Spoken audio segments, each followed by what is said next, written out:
Alright, so I finished Dune Messiah. I have mixed feelings about this book. You guys know how much I love Dune. First, since I'm invested in this story, in this world, in these characters, I wanted to see how things progress. I wanted to see what happened to them after the events of Dune. Dune Messiah does give us the next part of Paul's story, but it picks up 12 years afterwards. It feels like a lot of interesting and cool, dramatic stuff happened off screen. Dune Messiah itself deals with Paul's prescience, the consequences of what happened at the end of the first book, him now being the most powerful emperor, and all the things that he was trying to prevent in the first book with the jihad and the atrocities that would be committed in his name. He's dealing with the fallout and the consequences of all of that. The main thrust of the book is about a conspiracy about all the people that he bested in the first one, now trying to destroy him. How they go about that, how he responds, that's basically what the book is. I think it deals with some really interesting themes and ideas. There's a lot of interesting stuff about Paul knowing the future, but not knowing exactly how he gets there. So watching him navigate that is all interesting.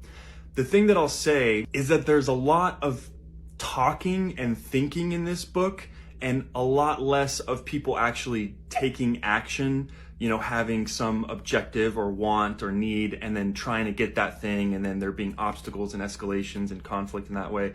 It's very cerebral. It's very people sitting around thinking about stuff, philosophizing, talking to other people about plots.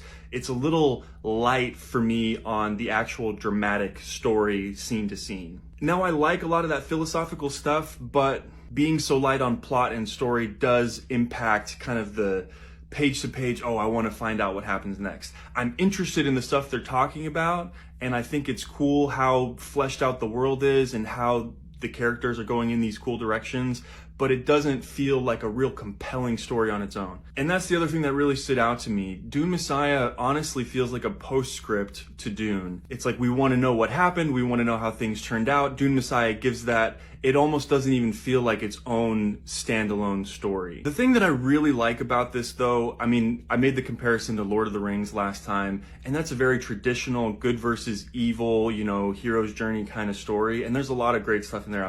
This is not Lord of the Rings slander, but I really appreciate just how out there Frank Herbert goes with these characters. Things happen that you definitely wouldn't expect. He takes these characters in directions you wouldn't expect them to go. It really feels like anything could happen and it's gonna get weird. And I kind of like things that just go there and give me what I wouldn't expect. So for a lot of this reading experience, I was probably hovering between 3 and a 4. I'd probably end that it's a strong 3 or a light 4, but I'm gonna go a little bit more on the generous side and say it's a 4 out of 5. So I'm moving on to the next one, Children of Dune. That's what I'm currently reading. After this, I might be a little burnt out and need a Dune break, but we'll see how it goes.